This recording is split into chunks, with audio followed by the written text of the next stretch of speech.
It's India versus Pakistan 6 నెలల తర్వాత ఈ మ్యాచ్ చూడబోతున్నాము. ఈ మ్యాచ్ జరుగుతుంది దుబాయ్లో. అయితే టికెట్లు సేల్ అవ్వాలంట ఈ మ్యాచ్కి. దానికి కారణం ఏంటి? పాకిస్తాన్ కోచ్ మ్యాచ్ కంటే ముందు చాలా ఇంట్రెస్టింగ్ స్టేట్మెంట్ ఇచ్చాడు. దాని గురించి డిస్కస్ చేయాలి. అండ్ ఆల్సో ఈ న్యూ లుక్ పాకిస్తాన్, బాబర్ రిజ్వాన్ లేకుండా వాళ్ళ ప్లేయర్స్ ఎలా ఉన్నారు, వాళ్ళ స్ట్రెంగ్స్ ఏంటి, దుబాయ్లో పిచ్ ఎలా ఆడబోతుంది, ఇండియన్ టీం ఈ మ్యాచ్ గురించి ఎలాంటి ప్లేయింగ్ 11తో దిగబోతున్నారు, అండ్ ఫైనలీ ఈ మ్యాచ్ ఎవరు గెలవబోతున్నారు, everything in this video.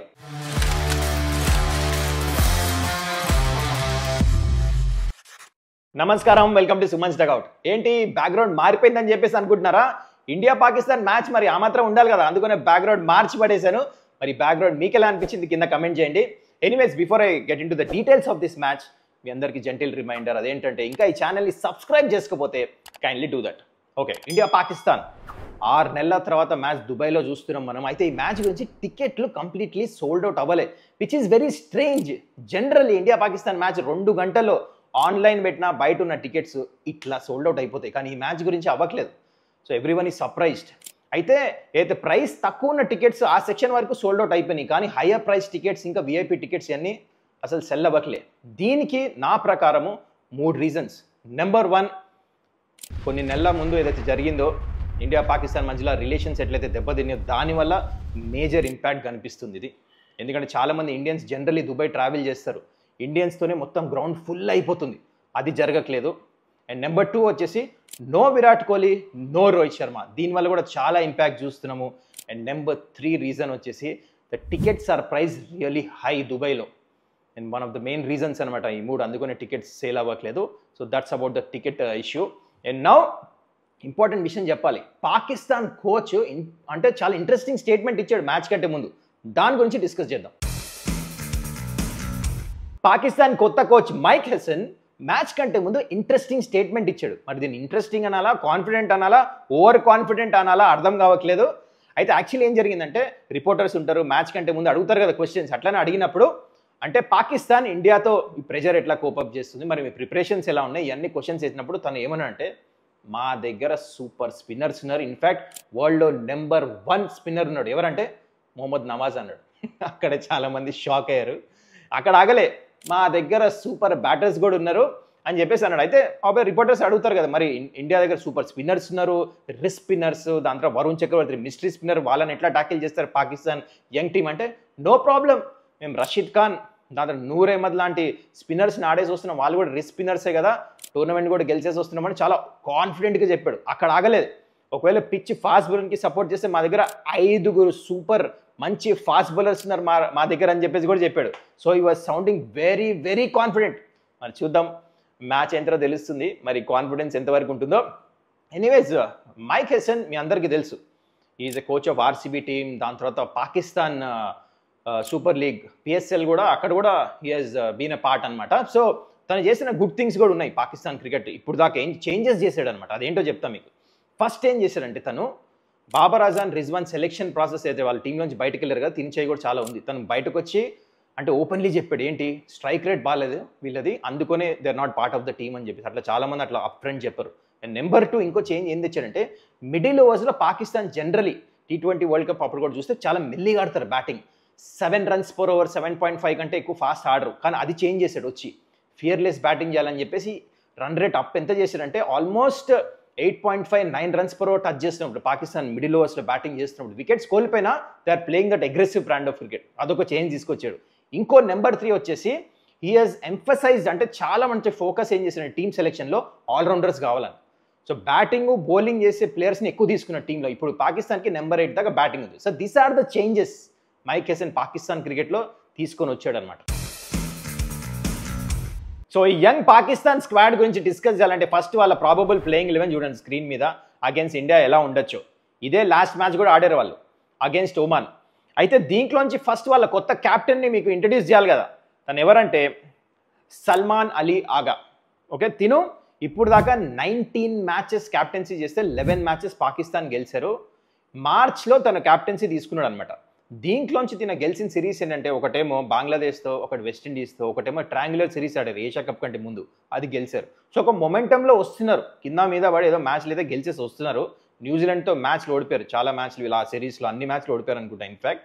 So అది మినాయిస్తే I think they have slowly recovered under Mike Hesson. ఇందాక చెప్పినట్టు కొత్త స్ట్రాటజీస్తో they have doing decent cricket అనొచ్చు, మంచిగా ఆడుతున్నారు. అయితే దాని తర్వాత వేరే ప్లేయర్స్ గురించి చెప్పాలంటే టీంలో కొంచెం తెలిసిన ప్లేయరే ఫకర్ జమాన్. ఇంతకుముందు ఓపెనింగ్ వచ్చాడు, ఇప్పుడు మిడిల్ ఆర్డర్లో ఆడుతున్నాడు. అయితే ఈ స్ట్రైక్ రియలీ గుడ్ ఫామ్. 2024లో అసలు ఫామ్లో లేడు. ఈసారి 2025లో పిఎస్ఎల్లో is the second highest run getter. Plus strike rate కూడా ఎండ్ ఓవర్స్లో 190 మెయింటైన్ చేస్తున్నాడు. అంటే మంచి ఫినిషింగ్ టచెస్ ఇస్తున్నాడు. Watch out for him. రేపు మ్యాచ్లో కూడా he might make an impact అనమాట. స్పిన్నర్స్ని మంచిగా ఆడతాడు.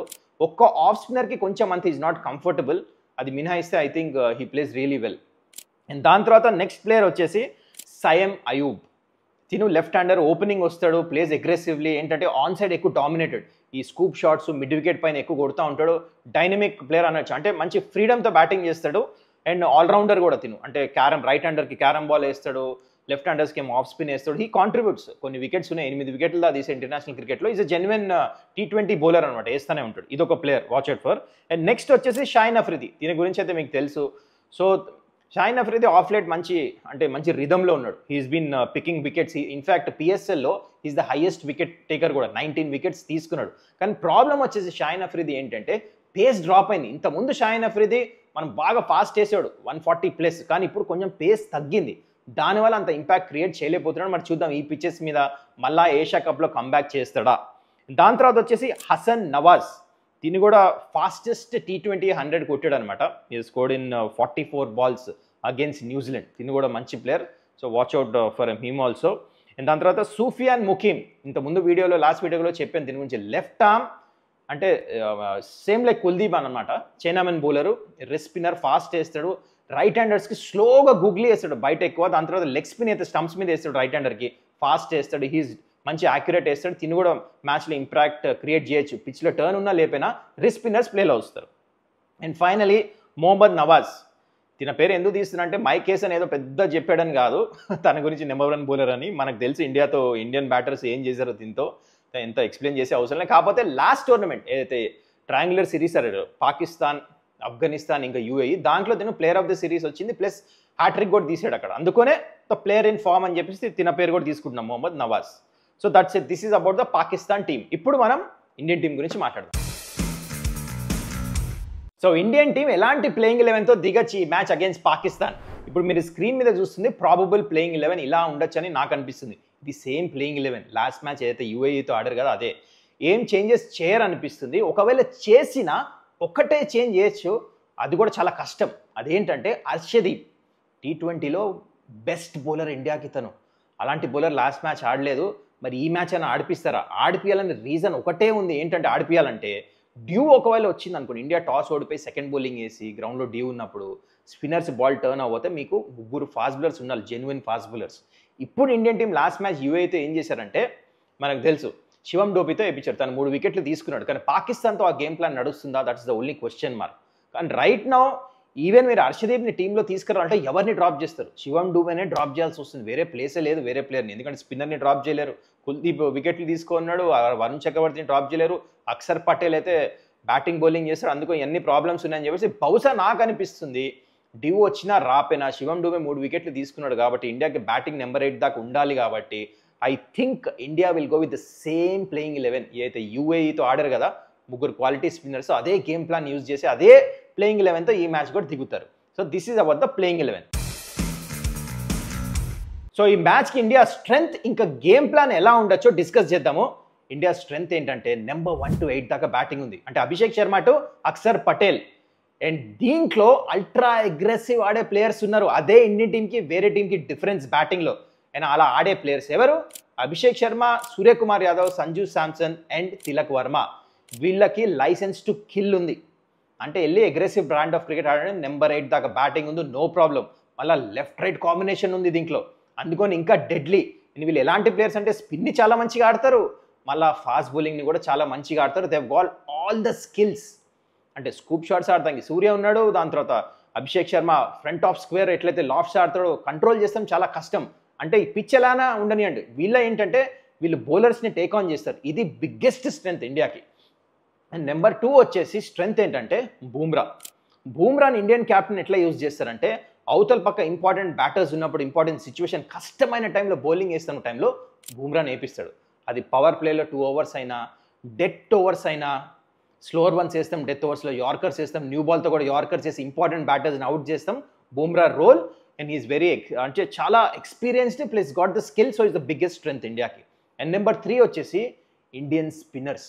వరుణ్ చక్రవర్తి ఇంకా ఏవైతే కుల్దీప్ యాదవ్ ఉన్నారు కదా, they are like mystery spinner. Even Kuldeep కూడా బాల్ ఎటువైపు తిరుగుతుందో తెలియదు బ్యాటర్స్కి. సో మీరు T20 క్రికెట్లో షార్ట్స్ ఆడాలంటే మీకు బాల్ ఎటువైపు తిరుగుతుందో తెలవాలి కదా, అందుకని ఏంటంటే అక్రాస్ ద లైన్ ఆడేస్తారు. ఈ పిచ్ కూడా కొంచెం వేరియబుల్ బౌన్స్ ఉంది దుబాయ్లో, అప్పుడు వికెట్స్ పడే అవకాశం ఉంటుంది. అదే అయింది యూఏఈతో కూడా. పాకిస్తాన్ మిడిల్ ఆర్డర్ బ్యాటర్స్ ఇక్కడ స్ట్రగుల్ అవ్వచ్చు అనిపిస్తుంది నాకు. సో ఇండియన్ టీమ్కి గ్రేటెస్ట్ స్ట్రెంగ్త్ ఏంటంటే వీళ్ళిద్దరు. ఇంకా బౌలర్స్ ఉన్నారు, అక్షర్ పటేల్, హార్దిక్ పాండే. వీళ్ళు ఏంటంటే డిఫెన్సివ్ రోల్స్ ఆడతారు వాళ్ళిద్దరు, మిగతా బౌలర్స్ ఏమో వికెట్స్ తీస్తారు. సో ఈ 3 మాత్రం సూపర్ స్ట్రెంగ్త్ ఇండియాకి. ఈ మ్యాచ్లో చాలా ఇంట్రెస్టింగ్ కాంటెస్ట్లు చూడబోతున్నాం, కానీ దాంట్లో నెంబర్ 1 ఇంట్రెస్టింగ్ కాంటెస్ట్ అంటే without a doubt Shaheen Afridi new ball పట్టుకొని రన్అప్ తీసుకొని బౌలింగ్ వేస్తానికి వస్తున్నప్పుడు అవతల పక్క అభిషేక్ శర్మ. ఇది సూపర్ కాంటెస్ట్. షాహిన్ అఫ్రిది ఇంతకుముందు ఇండియాకి డ్యామేజ్ కాజ్ చేశాడు, అంటే కొన్ని సంవత్సరాల ముందు ఏషియా కప్లో మీకు గుర్తుంటే. That was for right handers. Ball swing చేసి లోపలికి ఎల్బిడబ్ల్యూ బౌల్డ్ చేస్తాడు, అదే ట్రై చేస్తాడు గిల్ స్ట్రైక్లో ఉన్నప్పుడు. కానీ I'm looking forward for Abhishek Sharma batting, ఎందుకంటే he's going to go after. అంటే ultra aggressive brand of cricket, ఎవరున్న bowler is going to take on. So ఈ కాంటెస్ట్ మాత్రం మౌత్ వాటరింగ్ కాంటెస్ట్ ఉండబోతుంది. అండ్ నెక్స్ట్ వచ్చేసి Bumrah with the new ball versus Pakistan openers. Saim Ayub, ఇందా చెప్పావు young Pakistan opener, తను కూడా ఏంటంటే స్వీప్, మిడ్ వికెట్ పై నుంచి లాఫ్టెడ్ ఏరియల్ షాట్స్ ఆడుతూ ఉంటాడు. సో తను ఇంకా versus Bumrah plus even Pakistan openers. ఈ కాంటెస్ట్ చాలా మంచిగా ఉండబోతుంది. And finally mystery spinners of India, Kuldeep Yadav, Varun Chakravarthy versus Pakistan middle order batters. Fakhar Zaman మధ్యలో బ్యాటర్స్ ఉన్నారు కదా, వాళ్ళు ఎట్లా ఎదుర్కొంటారు, ఇది కూడా మ్యాచ్ని డిసైడ్ చేయొచ్చు. ఎందుకంటే Pakistan under new coach Mike Hesson ఇందా చెప్పే కదా, ఆ 8.5 9 runs per hour ఫాస్ట్ ఆడుతున్నారన్న అగ్రెసివ్ క్రికెట్. మరి దాన్ని ఇండియన్ మిస్టరీ స్పిన్నర్స్ ఆపుతారా? ఇది సూపర్ మౌత్ వాటరింగ్ కాంటెస్ట్ ఉండబోతుంది. So these are the contest I'm looking for. మీరేం కాంటెస్ట్ చూడబోతున్నారు ఈ మ్యాచ్లో కింద కామెంట్ చేయండి. ఇప్పుడు మనం పిచ్ గురించి మాట్లాడదాం, ఎట్లా ఆడుతుంది. సో పిచ్ విషయానికి వచ్చేస్తే దుబాయ్ ఇంటర్నేషనల్ క్రికెట్ స్టేడియంలో యావరేజ్ స్కోర్ వచ్చేసి 170. అండ్ ఈ పిచ్లో ఇంపార్టెంట్ థింగ్ నేను నోటీస్ చేసిన ఈ టోర్నమెంట్లో, దీంట్లో వేరియబుల్ బౌన్స్ ఉంది. అంటే ఒక బాల్ ఏమో లో అవుతుంది, ఒక బాల్ బౌన్స్ అవుతుంది. సో బ్యాటర్స్కి త్రూ ద లైన్ కొడతాం అంత ఈజీ ఉండదు. సో 2 పేస్డ్ కూడా ఉంది పిచ్. అయితే స్పిన్నర్కి అంత టర్న్ దొరకదు, ఎందుకంటే పిచ్ మీద చాలా గ్రాస్ ఉంది. సో ఓన్లీ బౌన్స్ దొరుకుతుంది. కానీ రిస్ట్ స్పిన్నర్స్ ప్లేలో వస్తారు. సో టాస్ గెలిస్తే without a doubt second batting చేస్తారు అనిపిస్తుంది India, especially because they believe in that. ఎందుకంటే డ్యూ కూడా రావచ్చు, it's going to be very hot. So that's about the pitch. So finally ఈ మ్యాచ్ ఎవరు గెలవబోతున్నారు? బోత్ ద టీమ్స్ ప్లేయర్స్ని కంపేర్ చేసిన తర్వాత, ఫామ్ చూసిన తర్వాత ఆబ్వియస్లీ ఇండియన్ టీమ్ మంచి ఫామ్లో ఉంది, ప్లస్ వెల్ బ్యాలెన్స్ సైడ్ అనిపిస్తుంది. కానీ నాకు ఎందుకు అనిపిస్తుంది పాకిస్తాన్ డెఫినెట్లీ ఈ మ్యాచ్ ఫైట్ ఇస్తారు. అంత ఈజీ ఉండదు, మరి 1 సైడ్ మ్యాచ్ ఉండదు. కానీ గెలిచేది మాత్రం డెఫినెట్లీ టీమ్ ఇండియా. మరి మీరేమంటారు, ఈ మ్యాచ్ ఎవరు గెలవబోతున్నారు కింద కామెంట్ చేయండి. I hope you enjoyed the video. ఏమైనా క్వశ్చన్స్ ఉంటే కింద పెట్టండి కామెంట్లో, I try to answer that. And ఇంకా ఛానల్ సబ్స్క్రైబ్ చేసుకోకపోతే కైండ్లీ డూ దట్. మళ్ళీ మనం నెక్స్ట్ వీడియోలో కలుద్దాం. Till then take care, bye.